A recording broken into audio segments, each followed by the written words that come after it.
Hello student, क्या आप भी क्लास 10th मैथ का एग्ज़ाम देने जा रहे हैं? बोर्ड एग्ज़ाम में किस तरह के एमसीक्यू पूछे जाते हैं, तो उसके लिए ये वीडियो है। तो मैंने पॉलिनोमियल चैप्टर सेलेक्ट किया है। इस चैप्टर से किस तरह से एमसीक्यू बोर्ड एग्ज़ाम में पूछे जाते हैं, तो उनको वन बाय वन डिस्कस करते हैं। तो चलिए स्टार्ट करते हैं। फर्स्ट एमसीक्यू गिवन है कि polynomial x square minus 5x plus 6 के जीरो का सम क्या होगा। तो आपको ये नहीं करना है कि इस पॉलिनोमियल का फैक्टराइजेशन करना है देन इसका जीरोस फाइंड करना है। आपको एक फार्मूला होता है सम ऑफ जीरोस का। फार्मूला ये होता है sum of zeros, sum of zero. इसका एक फार्मूला होता है क्या, माइनस बी अपान ए। अब यहाँ से कंपेयर करते हैं तो b के प्लेस पे आपका वैल्यू मिलता है -5, तो माइनस फार्मूले में ऑलरेडी है और b के प्लेस पे -5 आ गया। और a की वैल्यू होती है जो एक्स स्क्वायर का यहाँ पर कोफिशिएंट है। एक्स स्क्वायर का कोफिशिएंट 1 है, तो यहाँ पर आंसर आ गया आपका 5। तो सम ऑफ जीरोस का आंसर आ गया ऑप्शन नंबर ए यानी कि 5। इस तरह से क्वेश्चन को करते हैं। सेकंड क्वेश्चन कह रहा है कि एक्स स्क्वायर माइनस 9 का एक जीरोस है।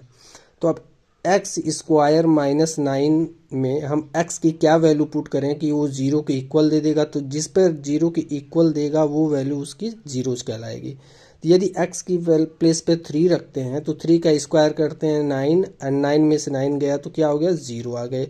यानी कि ऑप्शन नंबर बी भी करेक्ट हो रहा है। और -3 पुट करने पर आपको क्या आंसर मिल रहा है, -3 का स्क्वायर करेंगे तो भी 9, एंड 9 सब्ट्रैक्ट करेंगे तब भी तो जीरो मिल रहा है। तो यहाँ पर दो ऑप्शन करेक्ट हो रहे हैं। तो 3 एंड -3 ये दोनों क्या है आपके इस पॉलिनोमियल के जीरोज हैं। ठीक है।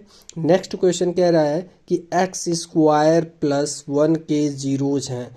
रियल बताना है, इक्वल होता है या इमेजिनरी होता है या फिर रेशनल होता है। ठीक है। तो जीरोस का नेचर डिफाइन करने के लिए आप डिस्क्रिमिनेंट फाइंड करते हैं। डिस्क्रिमिनेंट यानी कि डी इक्वल टू होता है बी स्क्वायर माइनस 4ac। अब यहाँ पर वैल्यू रखते हैं b की वैल्यू यानी कि x का कोफिशिएंट। तो इस पॉलिनोमियल में x का कोफिशिएंट है नहीं, तो यहाँ पर जीरो हो गया। जीरो का स्क्वायर करना है -4। a की वैल्यू यानी कि x स्क्वायर का कोफिशिएंट है 1 एंड c की वैल्यू है 1। तो यहाँ से आंसर आ गया -4। अब -4 ये तो जीरो से छोटा होता है, तो इस केस में इस जीरोस का नेचर हो जाएगा इमेजिनरी, यानी कि ऑप्शन नंबर सी क्या हो जाएगा, करेक्ट हो जाएगा। ठीक है। नेक्स्ट क्वेश्चन ये कह रहा है कि पॉलिनोमियल 2x³ का डिग्री क्या है। तो पॉलिनोमियल गिवन है 2x के पावर 3। तो यहाँ पर जो वेरिएबल है, वेरिएबल आपका x है, तो x का हाईएस्ट पावर जितना भी रहता है उसकी डिग्री कहलाती है। तो यहाँ पर हाईएस्ट पावर क्या है, 3। तो इस क्वेश्चन का आंसर ऑप्शन नंबर सी हो जाएगा, यानी कि इसकी डिग्री क्या है, 3। नेक्स्ट क्वेश्चन ये कह रहा है कि x square minus 4x plus 4 के जीरो का नेचर क्या होगा। फिर से वही काम आपको करना है, यानी कि डिस्क्रिमिनेंट फाइंड करना है। डिस्क्रिमिनेंट का वैल्यू जो भी आएगा उसके अकॉर्डिंग इसका नेचर डिफाइन हो जाएगा। तो d इक्वल टू होता है B square minus 4ac। b की वैल्यू यहाँ पर -4 मिल रही है, तो -4 का स्क्वायर करते हैं। -4 a की वैल्यू यानी कि एक्स स्क्वायर का कोफिशिएंट हो गया 1 एंड c की वैल्यू हो गई 4। तो यहाँ पर -4 का स्क्वायर हो गया 16 एंड यहाँ 4 4 जा 16। तो ये आंसर मिल गया 0। तो जब भी डिस्क्रिमिनेंट की वैल्यू 0 मिलती है तो इस केस में जीरोस का नेचर आपस में क्या होते हैं, इक्वल होते हैं। तो ऑप्शन नंबर बी इसका क्या हो गया, करेक्ट हो गया। नेक्स्ट क्वेश्चन ये कह रहा है कि पॉलिनोमियल का ग्राफ किस शेप का होता है। अब पॉलिनोमियल किस शेप का होता है तो ये डिपेंड करता है कि पॉलिनोमियल लीनियर है या फिर क्वाड्रेटिक है।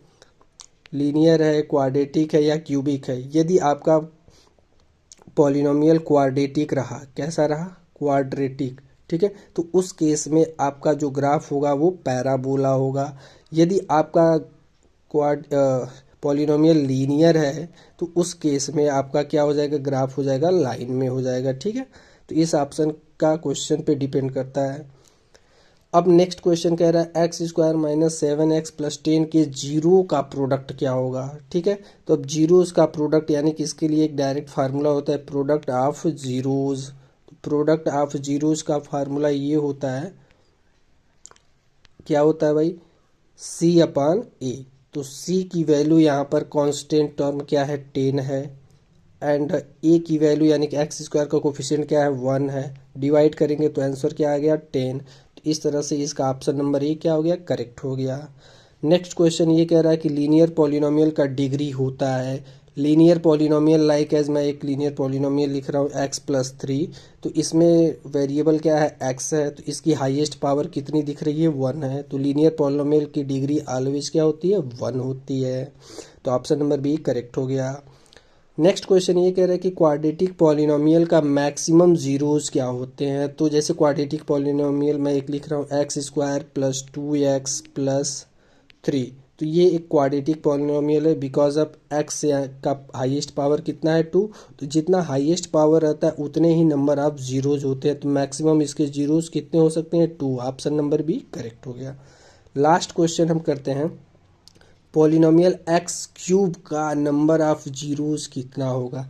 पॉलिनोमियल क्या है x³, इनका हाईएस्ट पावर कितना है 3, तो जितना हाईएस्ट पावर रहता है उतने ही नंबर ऑफ जीरोस हो सकते हैं किसी भी पॉलिनोमियल के। तो हाईएस्ट पावर 3 है, तो ये ऑप्शन नंबर सी करेक्ट होगा। तो यदि वीडियो अच्छा लगा और इस तरह के वीडियो और भी पाने के लिए आप हमारे चैनल को सब्सक्राइब करिए ताकि आने वाला वीडियो आप तक ईजिली पहुंच सके।